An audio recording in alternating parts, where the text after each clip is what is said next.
We are back! Welcome in Chicago. You have found your way to Chi-Town Weekly here on IE Sports Radio. So glad to be back. It's been a couple of weeks. I know we will talk about that. So much to get caught up on. Baseball is back. The Cubs and the Sox both had successful opening series to kick off the 2022 MLB campaign. We will be breaking those down. The Bulls are back in the playoffs for the first time in 5 years, but they've got the Bucks. How excited are we heading into this series in Milwaukee coming up this weekend? And then finally, the NFL draft is coming up. It'll be here before we know it. Are the Bears going to be able to add any more picks between now and then? Or are the 6 that Ryan Poles has, is that all the more he's going to be getting? We will be talking about all of that plus more here on this weekly edition of Chi-Town Weekly. We're back at it. We are ready to go. Everybody buckle on up. Let's have some fun.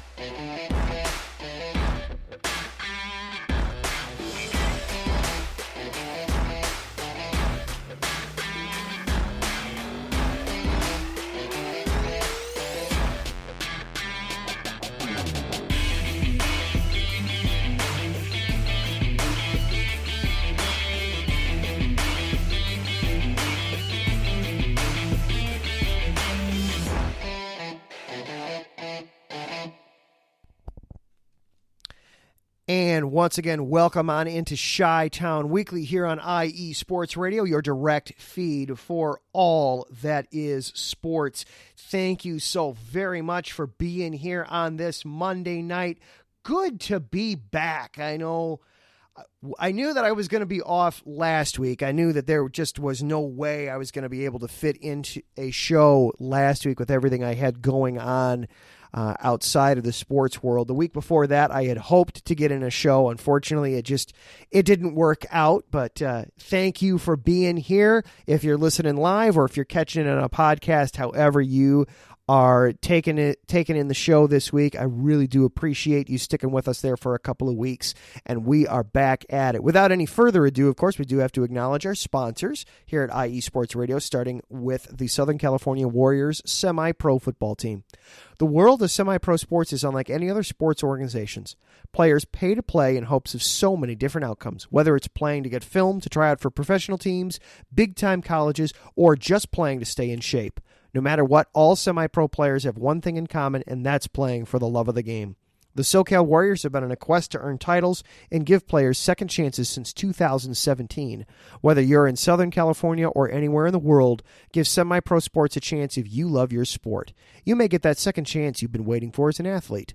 Find them on Twitter at SoCal Warriors, Instagram at Southern California_Warriors, or Facebook by searching Southern California Warriors. And IE Sports Radio is available for you on all the major social platforms. Search at IE Sports Radio. That'll find you at Twitter, Instagram, and Facebook, or you go to our website, iesportsradio.com. For the last 7.5 years, almost 8 at this point, IE Sports Radio has been bringing you amazing content ranging from interviewing legendary athletes to building tailor-made shows dedicated to all major sports cities around the country, like this one.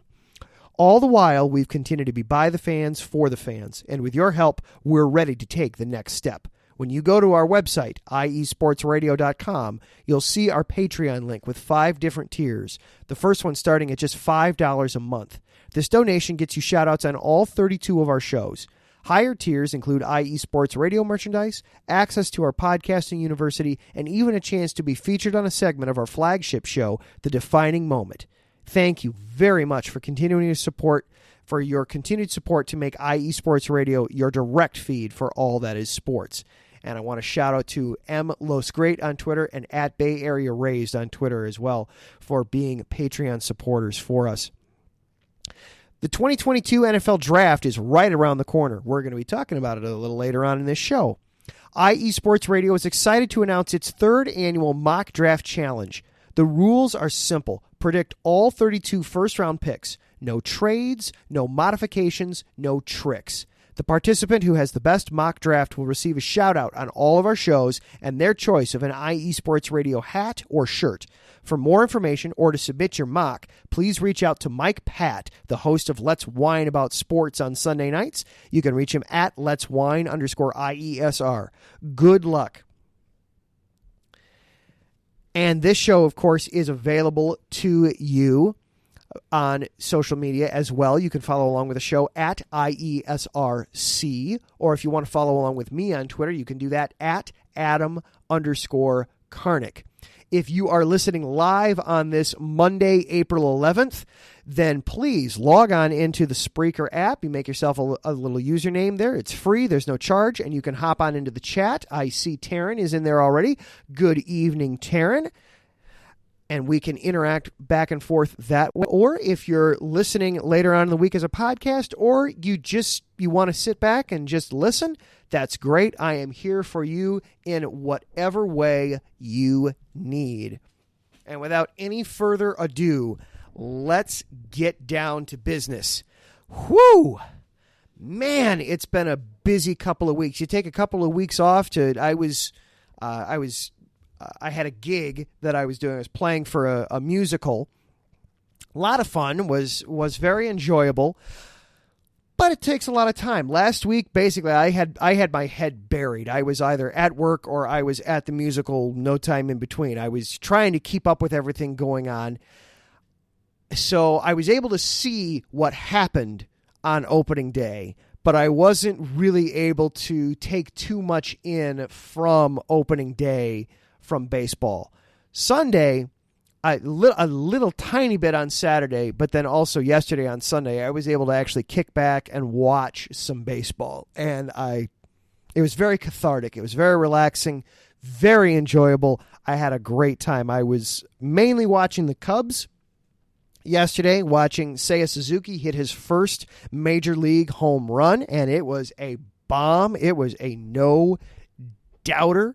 We will talk about Suzuki and the rest of the Cubs a little bit here in a bit, but I wanted to start off with the White Sox. Rough start in the first game. Both the Cubs and the Sox 2-1 after their opening weekend. The Cubs, of course, had a game snowed out, rained out, whatever you want to call it. The weather was not baseball weather. It was a great game. It was a great day for a Bears game last Friday. We'll put it that way. Unfortunately, it was the Cubs instead. Both teams 2-1 after their first series of the weekend, but they both arrived at it very differently. The Sox on Thursday,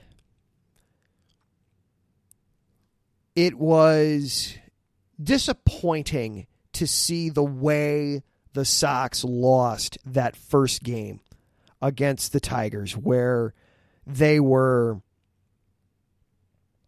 up late, and once again, heading into this season, the thought and a lot of the conventional wisdom was, oh man, this bullpen that Rick Hahn and Tony La Russa have put together, this is going to be a killer bullpen. Teams are going to have a really hard time scoring runs on this bullpen.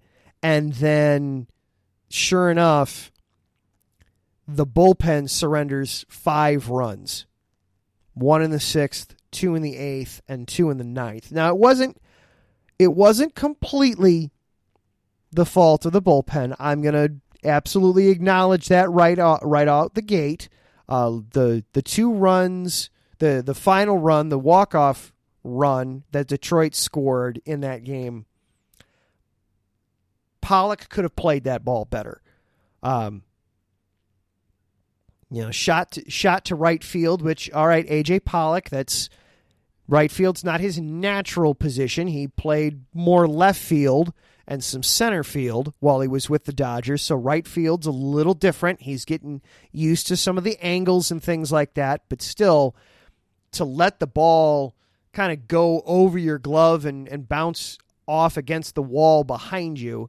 He said later that he just lost track of where the wall was. He just didn't know where he was on the field in relation to the wall, which is why he didn't jump to try and catch that ball. Still, a very frustrating way to lose a ball game. Javier Baez, the ex-Cub, driving in the walk-off run with that one of two hits that he had. He had a hit in the 8th, and he had the walk-off single in the 9th. So the ex-Cub doing damage against his former crosstown rival, the White Sox. Offensively, you saw good things from the Sox. I mean, Eloy Jimenez had a good day at the plate. A.J. Pollock in his White Sox debut gets 3 hits in the first game. Luis Robert, a couple of base hits. Eloy Jimenez, an RBI single. As a team, they collected 8 hits. Good things from the offense. And Andrew Vaughn got a home run.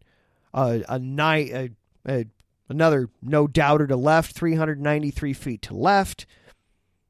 Good things overall, but the worry and the concern of the bullpen, once again, just not being able to hold on. And it wasn't like it was guys that, okay, you're not going to be counting on necessarily down the stretch. No, it was Aaron Bummer and it was Liam Hendricks.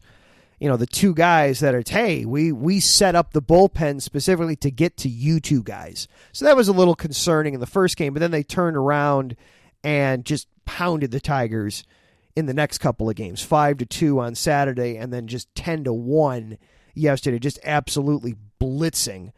Tim Anderson, his opening day was yesterday because, of course, he was finishing up the suspension from last season, 1 game of it last season, and then the first 2 games this year to finish out his 3-game suspension. All he does is go 3 for 5 in his first game of the season, scored a couple of runs. The offense generated 12 hits yesterday, and Jose Abreu a couple of hits in the ball game. Andrew Vaughn a couple of hits in the game, including another home run. So he's got 2 home runs already to start off the season. Good things happening there. You're loving those numbers. A 4 RBI game yesterday for Andrew Vaughn. So you're seeing good numbers overall. And overall, the White Sox, you come out of Detroit, you took 2 out of 3, you'll take it. Scary things right out of the gate. The White Sox have got to figure out a way to avoid injuries. That's the thing that's going to derail this team more than anything. And you're down Lance Lynn until Memorial Day. Yoan Moncada goes on the injured list right before the season starts, so you're down your third baseman. Then Lucas Giolito exits the first game with an abdominal strain and goes on the 10-day IL. He's going to miss at least 2 starts. And then A.J. Pollock strains a hamstring. Now, I heard on the radio today, as I was doing some show prep, the hope with A.J. Pollock is that because he injured both of his hamstrings last year, his feeling is he knows what that feels like. This wasn't that feeling. He came out of the game to make sure that it didn't get worse. He was actually going to be taking a couple of days off anyway here. He was going to be going on some paternal leave. Congratulations to him, by the way, for that, becoming a papa. But you hope that it's not going to be long. The White Sox need a right fielder. They waited too long in getting A.J. Pollock. I loved the trade when they made it. Craig Kimbrell for A.J. Pollock, straight up. I loved it. It made so much sense for both the Dodgers and the White Sox. The Dodgers are in need of a closer because I just lost his name. Taryn, if you're listening, I know you're a SoCal guy. I know you follow I know the Angels are your team, but you follow the Dodgers.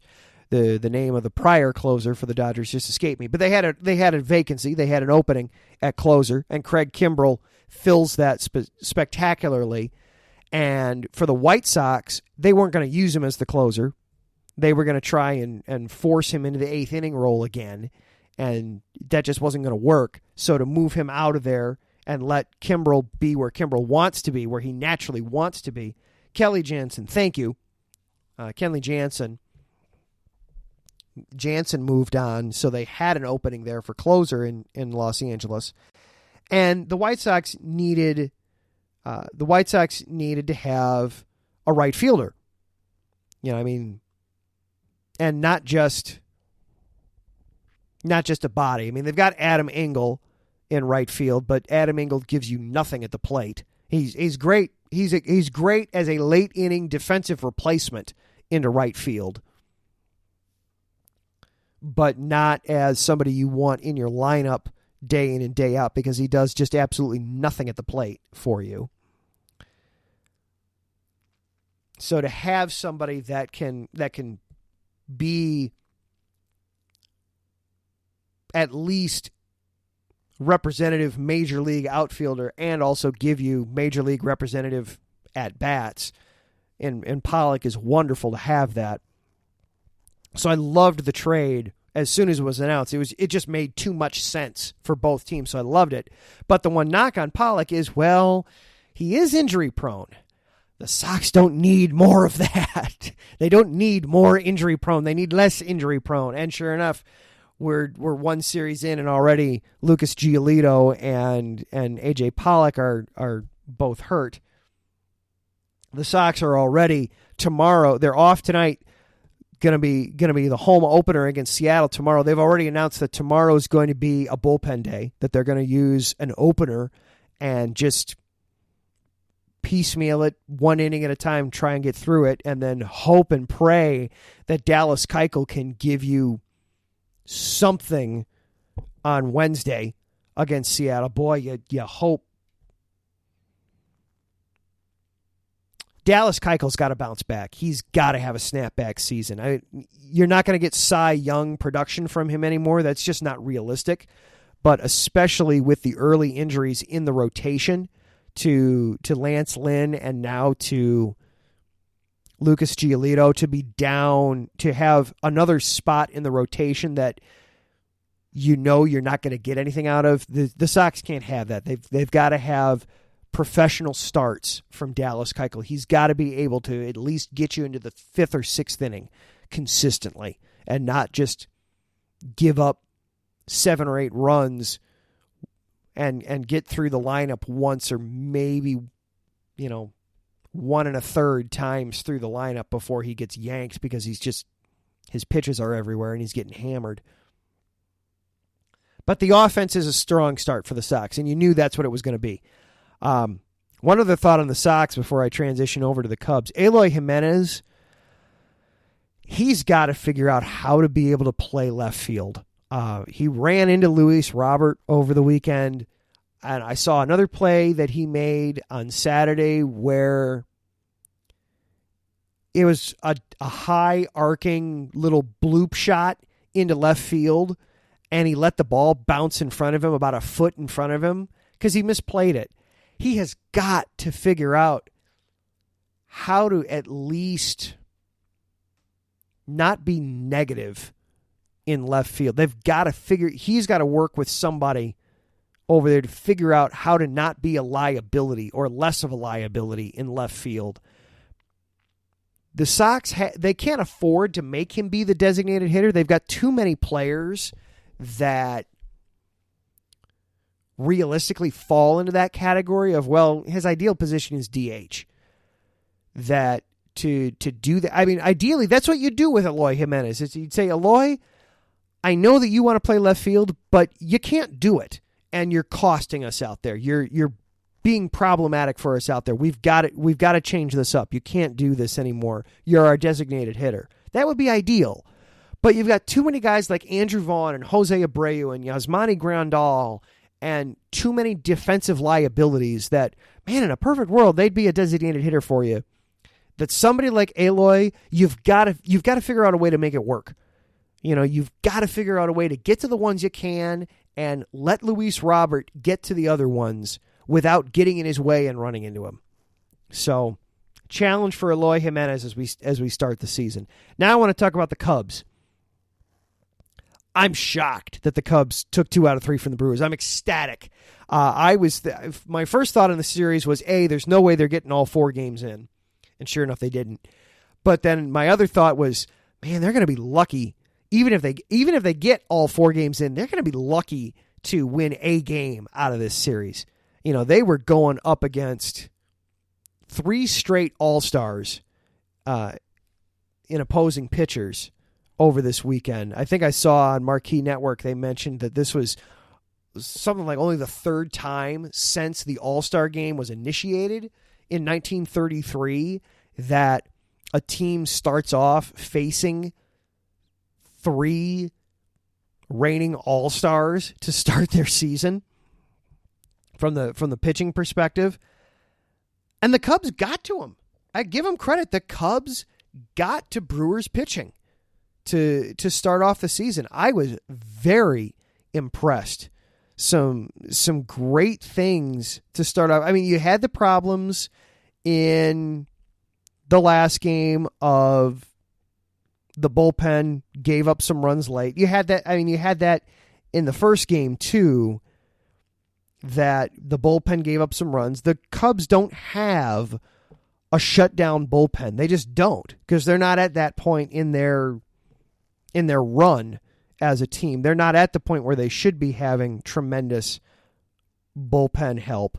So, yeah, the bullpen struggled in the opener and in the game yesterday. In the game yesterday, it ultimately cost them. They lost because the bullpen couldn't make it work.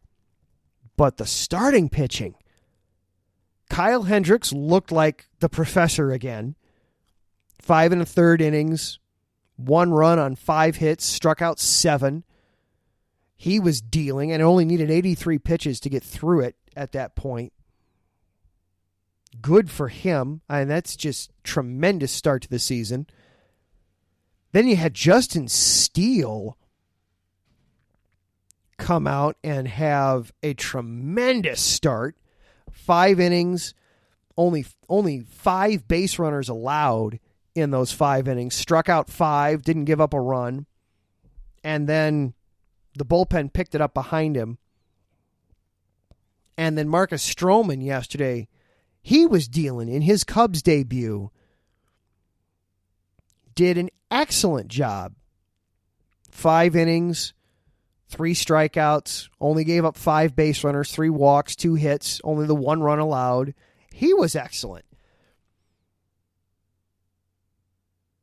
If the Cubs can get consistency out of their starting rotation, now, I mean, you're talking performances like this, series in and series out, that could carry them. I mean, they're still not going to be great this year, but Kyle Hendricks and Marcus Stroman could just by themselves kind of force the Cubs to win some games that they might not otherwise win.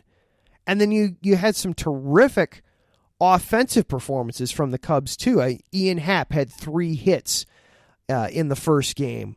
Seiya Suzuki's got 6 RBIs already. 3 games into his major league career, he's already got 6 RBIs, including his first home run, which was just a bomb. Got a slider up that wound up over the middle of the plate, and he did not miss. 412 feet to left center. That was a thing of beauty. That was a pretty hit. Jason Hayward got a couple of base knocks to start the season. Frank Schwindel, a couple of hits in there. So some good performances all around. Very surprising. Very, very happy with the start. Both sides of town. Can't get out of here, though, without talking about what happened on Saturday. Keegan Thompson hitting Andrew McCutchen. It was talked about a lot, certainly in the Cubs radio broadcast, and then also I believe in the television broadcast, they brought it up. No doubt in my mind that Keegan Thompson deliberately hit Andrew McCutchen. It was the late innings. I think it was the 7th or 8th inning of the game. The Cubs were up 9-0 at the time. The game was over. Andrew McCutchen comes up, and after a couple of pitches, after throwing a couple of pitches away, Keegan Thompson drilled McCutchen. And you could tell it was deliberate. You knew, and McCutchen knew. He started jawing at Thompson. Thompson started jawing at him. Contreras got involved and started talking with McCutchen. The bench is cleared. The bullpen's emptied. There weren't any punches thrown. It never got physical. But you could tell there was some tension boiling over. I say good. In general, I'm not a fan of deliberately hitting somebody. But it's gone on long enough. The Brewers, since 2020, the Cubs and Brewers have played about 41 times. The Cubs have been hit 27 times in those 40-some-odd games. 27 times. I'm not trying to insinuate that every time was deliberate. And inside of that, Wilson Contreras has been hit 15 times. He's been hit 52 times total in his major league career. He's just starting his seventh season in the big leagues. He's been hit a total of 52 times. 15 of them are by the Brewers. I'm not trying to insinuate, and he got hit at least twice, I think 3 times against the Brewers this weekend. I know at least twice. I'm not trying to insinuate that every time it was deliberate by the Brewers. It wasn't. It was not deliberate every time that somebody got hit by the Cubs. But it represents that the Brewers' strategy when they're facing the Cubs is throw inside and don't worry if you hit him. Don't worry about having control. Don't worry about trying to back him off the plate. Pitch him inside, and if you hit him, so be it. That's how guys get hurt. That's how you guys wind up with broken hands or concussions or broken wrists or broken arms, and they wind up they miss 4, 5, 6, 8 weeks, or they miss half a season or more. You can't be having this. And again, it's not like this is a recurring thing that happens outside of the Brewers. It's not like the Cubs get hit more often than anybody else. Anthony Rizzo would get hit a lot because he would stand with his left foot basically on the plate on the back tip of the plate. So Rizzo would get hit a lot. But it's not like it's just Rizzo. It's just old Anthony Rizzo numbers that make up a lot of these hits. Contreras is getting hit a ton. Ian Happ got hit in the head. And Major League Baseball is not doing anything about it. So fine. If Major League Baseball is not going to step in and say, hey, enough. We know that you're not doing it on purpose, but you can't keep hitting these guys. You've got to work. You can't be working the ball that far inside. I don't mind Keegan Thompson, and it was just announced a little bit ago, Thompson's been suspended for the next 3 games. I am fine with that. He did the crime. Now he needs to do the time. Now he needs to face the punishment. And there's a new rule in place for this year that if there's a suspension like that comes out that it's for hitting somebody, then the manager also automatically gets a 1-game suspension. So David Ross has been suspended for tomorrow's game in Pittsburgh. David Ross will not be managing the club tomorrow night in Pittsburgh. And Keegan Thompson won't be appearing in the series at all. It's just a 2-game series anyway, so a weird 2-game series in Pittsburgh. So Keegan Thompson won't be back until the second game with Colorado on the 15th. But good. I say good. Send the message there that you're tired of it. We know what you're doing. We know you're not hitting us on purpose. But enough is enough. We've been hit enough times. And if Major League Baseball is not going to do anything about it, then fine. We're going to take it into our own hands. We're going to defend ourselves. We're going to stand up for ourselves a little bit. Jason Hayward came flying in out of center to have some words, too. He started barking at McCutchen right away. He was, look, you're new here to Milwaukee. You don't realize what's been going on. We're going to tell you what's what. So, and if the Brewers have a problem with it, well, get back to us after you've been hit 26 more times in the next 20 games, and we'll see how, and then we can talk. If you got a problem with it, stop pitching the Cubs inside. Let's play. And hopefully this was enough. Hopefully that it's enough to clear the air, and now they can just get back to playing baseball. But otherwise, well, it might just have to happen again. Hopefully it doesn't come to that. Hopefully both teams can just move on. Hopefully they've been able to clear the air. We can get back to playing baseball.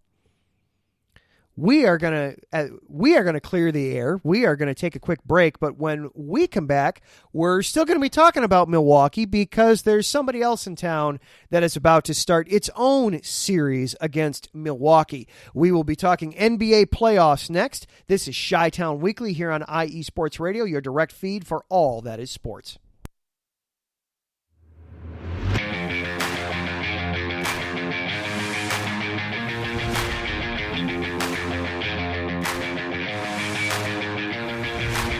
What's happening, sports fans? Are you a fan of Southern California sports? Are you looking for a show hotter than a hot summer day in California? Then look no further than the SoCal Supreme Sports Show, where I talk about all things Southern California sports. That's right, all sports teams from Southern California. From the hard-hitting tackles of the NFL, to the killer crossovers and big three-pointers of the NBA and WNBA, to the grand slams of the MLB, to the bone-chilling goals of the NHL, and to the booming kicks of the MLS, the SoCal Supreme Sports Show has it all for you. Oh, and let us not forget about the college sports as well. So join me, Taryn Rodriguez, every week here on IE Sports Radio, your direct feed for all that is sports.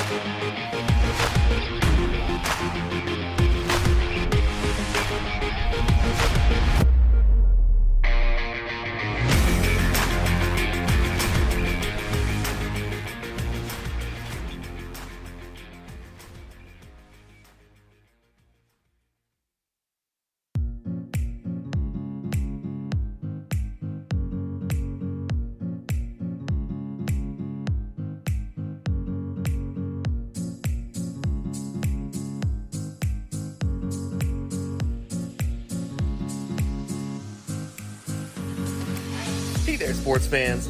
Are you looking for a sports show that maybe isn't 100% about sports? Then you might want to check out the Sports Couple Perspectives right here on IE Sports Radio, your direct feed for all that is sports. Most sports shows cover only scores and stats, and while we're not opposed to that, we dig a little deeper into sports issues and some of the hottest topics in athletics. In addition to sports, we take a journey through my neck of the woods, pulp culture, with movie reviews of both sports and non-sports films. Speaking of pop culture, make sure to participate in our game nights, where we quiz each other on our specialties, and you, the listeners, can win IE Sports Radio apparel. We always have a great time learning more about each other's worlds, one show at a time. So join us each week on the Sports Couple Perspectives, right here on IE Sports Radio, your direct feed for all that is sports.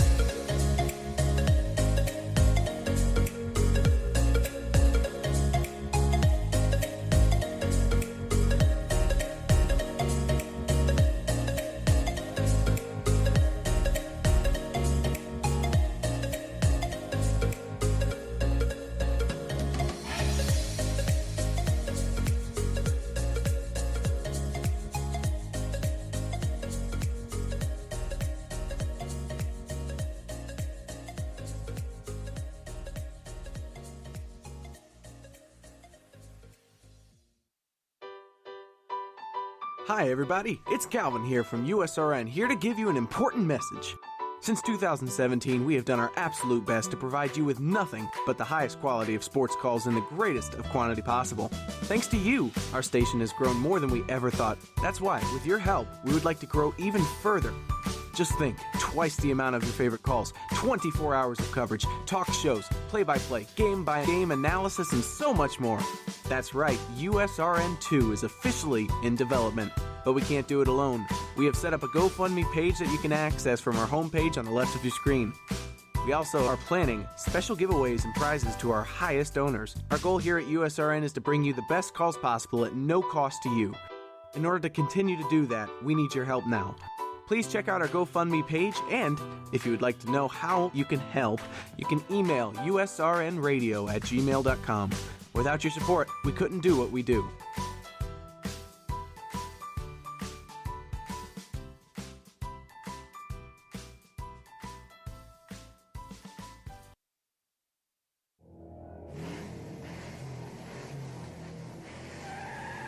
Motorsports takes many forms, and there's one show on IE Sports Radio that's ready to cover it all. I sure hope you're talking about you and I, Daryl, because I know the Extra Mile is the best place to go for everything motorsports related. Yes, it is. From NASCAR to IndyCar to sports cars to everything in between, IE Sports Radio has everything covered for the fastest sport in the world. Plus, don't forget all of our random shenanigans along the way. That's right, Caitlin. So for plenty of motorsports coverage and plenty of Caitlinisms, check out the Extra Mile on IE Sports Radio with Daryl Kinsey Jr. and Caitlin Seen, Thursdays at 8 p.m.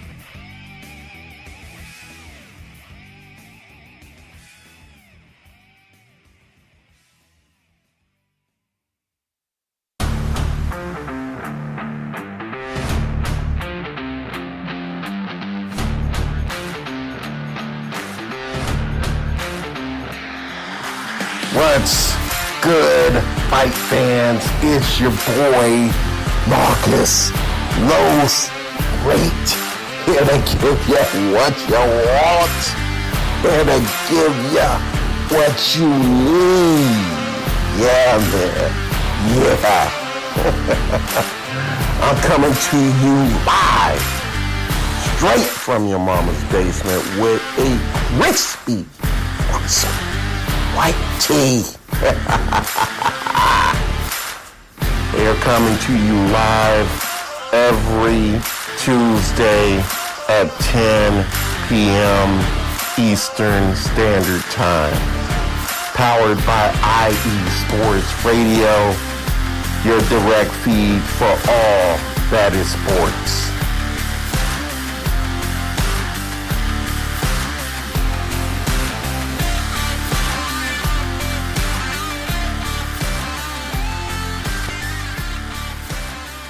And welcome back to Chi-Town Weekly here on IE Sports Radio, your direct feed for all that is sports.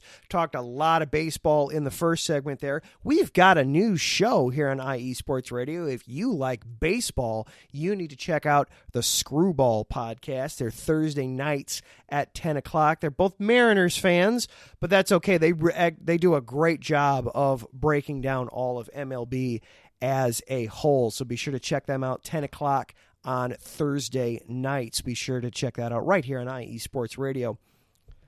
So we talked about the budding rivalry with Milwaukee in baseball. We've got another one in the NBA. The Bulls wrapped up the regular season over the weekend. They're going to the playoffs. For the first time in 5 years, the Bulls qualify for the NBA playoffs.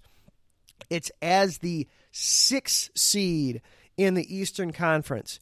And I've heard a lot of people say this, so it's as easy a spot as any to start talking with the Bulls. Had you said before the season, hey, the Bulls are going to make the playoffs and they're going to avoid the play-in tournament. They're going to be the 6th seed in the East. They're going to avoid the play-in tournament. They will make the playoffs proper. Oh, before I get into this, I do want to say hello to Davidson Crooks. He hopped into the chat right as we were going to break. Hello, sir. He hosts Fast Break here on Sunday nights. And he was off for a week because he was becoming a papa. So congratulations, Davidson. I hope all are doing well there in your world. And welcome back. So had we said the Bulls, they're going to make the playoffs, it'll be the 6th seed in the East, but that means they avoid the play-in tournament. They're in. We would have said, great, that's a successful season. But then the way they got there, it was so many days spent at the top of not just the division, not just the Central Division, but the Eastern Conference as a whole. they spent so much time in first place overall. And they were at one point, they were 26-10 at one point. And the thinking was, man, these guys not just make the playoffs, they might be primed to make a run to actually make something here out of this tonight, out of this run this season.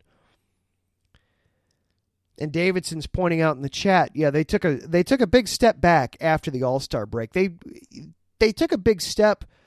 Really, I mean, the calendar flipped over to 2022. After a 26-10 start, they went just 20-26 the rest of the way. You know, didn't even go over 500 the rest of the way. And you look at some of the games. I mean, they won yesterday. They won their regular season finale against the Timberwolves. Great. It was a game that meant pretty much nothing. It meant nothing to the Bulls, and the Timberwolves knew they were in the play-in tournament anyway in the West. But you look at some of the games that they lost down the stretch here. They lost every other game that they played in April. Not a huge sample size, but it included a game against the Hornets where they got just destroyed. Losses to the Heat, the Bucks, and the Celtics. They lost one to they lost to the Kings. Just some bad losses in there. A bad one to the Pelicans at the end of March. Just some rough losses in there. So now they get the Bucks. Now they get Milwaukee. Lost all 4 games to Milwaukee this season. And the last 2 weren't even particularly close. If you had Bulls plus 20 in either of their last 2 matchups against the Bucks, you would have lost your bet. The Bulls failed to cover a 20-point spread. They lost by 21 and 28. That's not just losing. I mean, that's getting slapped around. They got absolutely demolished by the Heat every time they played Miami. They beat Boston once. You know, they against good teams, they just couldn't get wins. So now what do we expect heading into this series? The Bulls are banged up. No Lonzo Ball. They sat Vucevic. They sat basically everybody in that last game. You've had Lonzo Ball, who's done. He's not going to play anymore this season. Caruso's been hurt a lot. Levine's been hurt a lot. Derrick Jones Jr. has been out quite a bit. You're just getting Patrick Williams back. He's not quite 100% game speed yet, I don't think, even though he did put up 35 last night against the Timberwolves. And as a result, their defense has just collapsed. I mean, no Lonzo Ball, no Alex Caruso. There was a lot of the hardier defense, and no Patrick Williams for a huge chunk of the season. There was a huge part of your defensive core right there missing. Since the All-Star break, they're 25th in defensive rating and 20th in points per game allowed. They're giving up too many points. Part of it is they're struggling with communication. They're getting the ball is getting moved around on them, and they're not talking. So when a ball screen happens or when they're in transition, it's too easy for the other team to just get to the hoop without the Bulls being able to get set or know what's going on.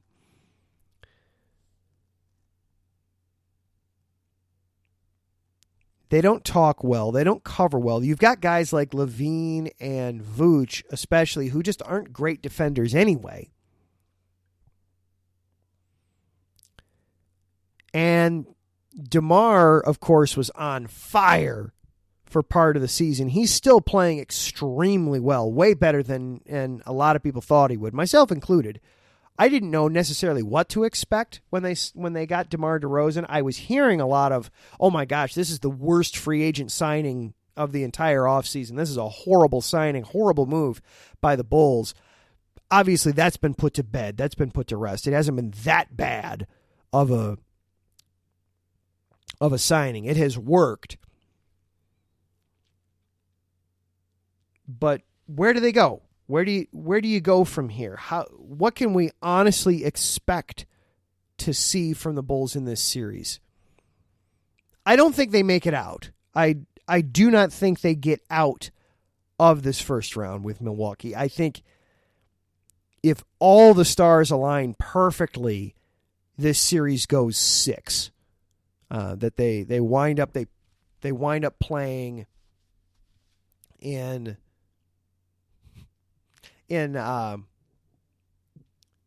they wind up ending the season at United Center in a Game 6 situation, and that's where it ends, and Milwaukee moves on. But realistically, I would not be shocked at all to see this end in a sweep or 5 games. I think realistically, if the Bulls win a game in this series, then they've done well.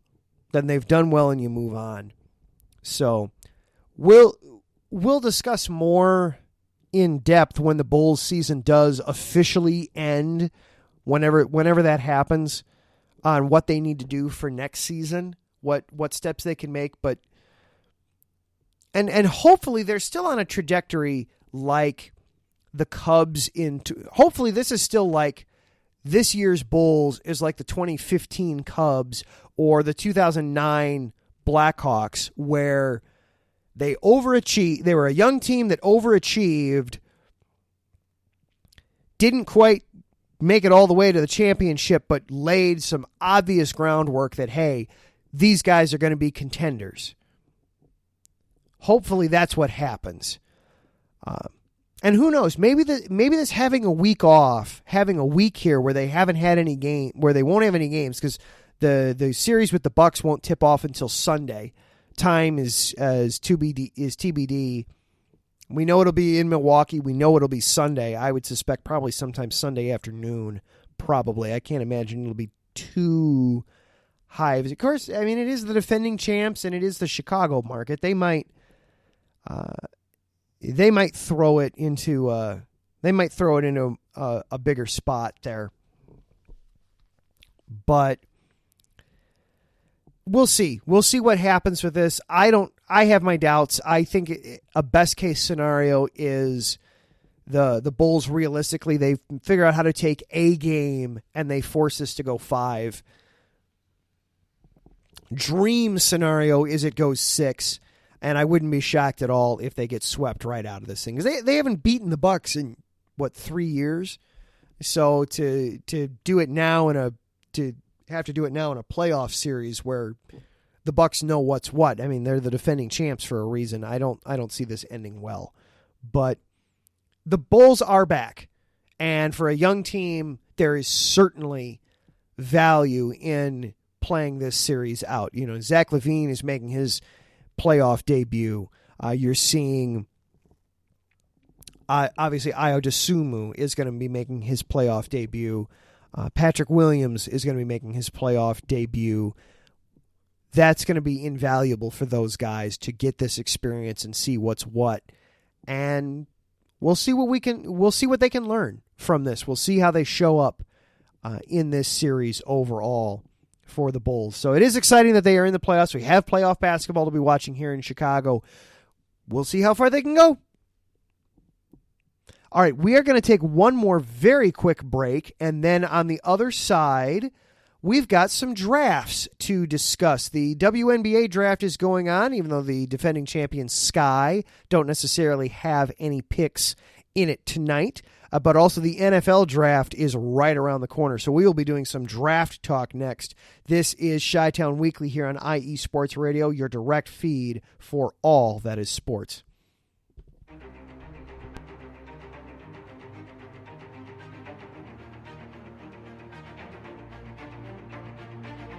Hey USRN fans, do you have a product or company you're trying to promote?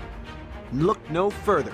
USRN is teaming up with small local businesses trying to establish themselves via online promotion. Let us know if you're interested. Email us at usrnradio@gmail.com to learn more.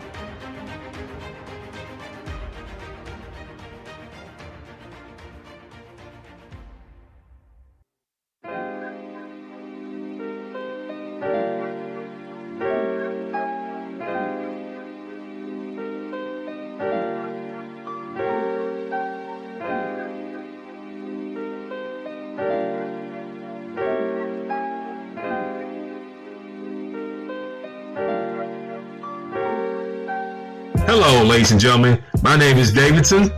It's your boy Dentarius Locke.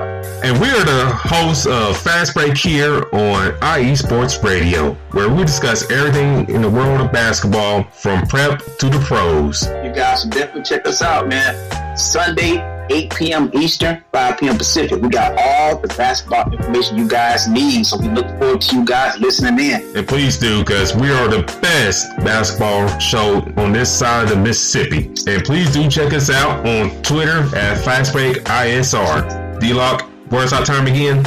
8 p.m. Eastern, 5 p.m. Pacific. That gives you guys plenty of time on a Sunday. Tune in.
Hey sports fans, do you like wine? Well, we've got the show for you. This is Let's Wine About Sports, a show where we talk about wine and sports simultaneously. From the classic Cabernet Sauvignon all the way down to the grapes that you've never even heard of before. Oh yeah, we cover it all. And we'll talk about a little bit of sports as well. Football, hockey, collegiate, women's sports, it doesn't matter. We're going to talk about it all, and we're going to whine about it all.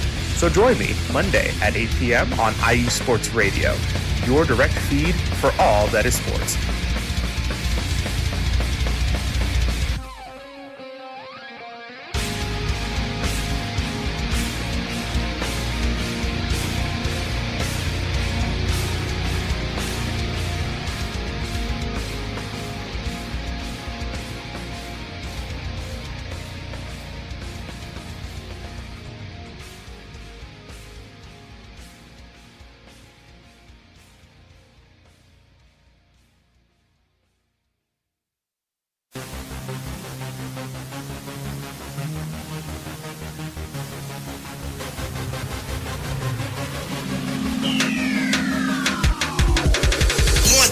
Everybody, this is Taryn Rodriguez.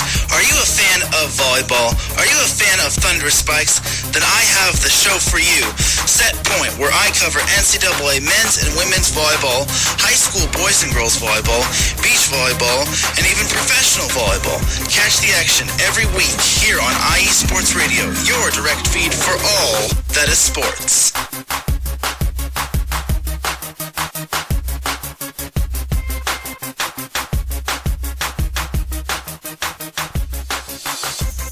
And welcome back into Chi-Town Weekly here on IE Sports Radio, your direct feed for all that is sports. One more quick segment here tonight before we turn things over to Taryn Rodriguez and Set Point. He's going to be breaking down lots of things volleyball. The Loyola Chicago men's volleyball team was very busy over the weekend, finishing out their season. I believe, unfortunately, they ultimately finished second in their conference standings. Unfortunately, losing out, I believe it was Ball State that ultimately finished ahead of them. I remember Taryn commenting that after a loss this weekend that Loyola fans were going to have to be rooting for Ohio State, and that being a Midwesterner that's not an Ohio State fan, that just feels dirty to have to do that. So I couldn't bring myself to root for Ohio State, even though it was in Loyola's better interest. But that's all right. Taryn will be breaking down all those volleyball things coming up for you right after this, so be sure to stick around for that. I know he's been very busy prepping while this show has been going on. So we've got some draft talk before we get out of here real quickly tonight. First off, the WNBA draft is going on actually right now. But the Chicago Sky, the defending champion Chicago Sky, unfortunately don't have any picks in the draft, so not going to be not necessarily going to be able to rebuild that way, but they have been very busy making some moves and upgrading the roster and trying to get ready to defend their title. I am genuinely excited to start diving into the Sky a little bit more and getting ready to talk about them a little bit more in earnest. Their season tips off on May 6th against the Los Angeles Sparks. I am genuinely excited to start getting ready to dive into them and break them down a little bit. But we've also got the NFL draft coming up very soon here. And of course, as we mentioned earlier in the program, reach out to Mike Pat. You heard the spot there for him earlier for Let's Whine About Sports. He is on Sunday nights. Follow him at Let's Whine _IESR. Submit your mock draft, your 1-round mock draft. Get entered into our contest to win some free IE Sports Radio swag. Let's face it, everybody loves to win free stuff. We've got stuff for you. So be sure to enter that and check that out. I will be filling out a mock and submitting that. I will also be hopefully taking part in our IE Sports Radio draft show the night before the draft, so be sure to stick around for details for that. The Bears right now have 6 picks. They've got only 59 players on the roster, no big splash signings. It got thrown out there in a group that I'm in on Facebook. There was an article that was done about a potential trade with the Kansas City Chiefs to send Robert Quinn to the Chiefs, and the Chiefs would give the Bears the 94th overall pick in this draft. I love that move if I'm the Bears. I sign me up, sign it on the dotted, I'll do it right now all day long. I don't see the Chiefs giving up that high of a pick for Robert Quinn. If Khalil Mack was only worth a second and a future 6th, I don't see how Quinn is worth a 3 right now in this market. I'd love to do it. There's one guy who is suggesting that hold on to Robert Quinn and look to trade him at the trade deadline because potentially his market could be higher. It could be. Unfortunately, I think it's more realistic that his trade market will be significantly lower by that point, that by the time you get to that part of the season, he had a record-setting year last year. It came out of nowhere. He has been streaky throughout his career, not just with the Bears. I mean, he had 18 sacks last year. He had 2 sacks the year before that. You kind of look at his totals throughout his career. That's kind of how he's been. He'll give you double-digit sacks one year, and then the next year, it's all he can do to give you 4 or 5. So he's a streaky guy. My fear in waiting to trade him at the trade deadline is that he'll be in the midst of a downswing, and his trade value will be so little that you'd get nothing for him. And I'd rather have a pick now than worry about a pick in 2023. That's my thoughts on Robert Quinn on that potential trade. I would do it all day long, but I don't think there's any way that the Chiefs would bring up anything like that, unfortunately. All right, that is going to do it for our show here tonight. Huge shout out and thank you to our sponsors, the Southern California Warriors, for sponsoring this and all of the shows here on the network. It was a long couple of weeks that I had off. I had lots going on. It felt good to be back talking Chicago sports. This feels very, as rushed as this show was, and we got to a lot of topics. We talked, my gosh, 5 teams tonight. This felt very relaxing to sit here and do this. It feels good to be behind the microphone doing this. So I'm glad to be back. Thank you for hanging with me there for a couple weeks while I had some fun doing other things, doing some playing that I haven't gotten to do because, there's been a global pandemic going on. Huge shout out and thank you to Larry B for all the hard work that you're doing behind the scenes. We'll just leave it at the network for now. Just recruiting shows and setting up shows, balancing schedules, all the hard work you do, man, Larry. It is very much appreciated. Thank you to Taryn and to Davidson for hanging out with me in the chat room tonight. Be sure to stick around as Taryn is doing Set Point coming up right after we are done. Going to be talking Loyola, Chicago men's volleyball. Also going to be talking about the Chicago Untouchables in the National Professional Volleyball Association. He will be talking about the Chicago Untouchables. They had a little bit of a rough weekend, unfortunately, as well.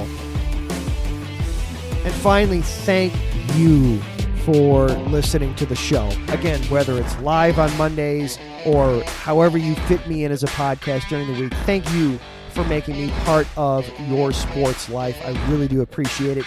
This is fun, talking sports in the best sports town in the Midwest.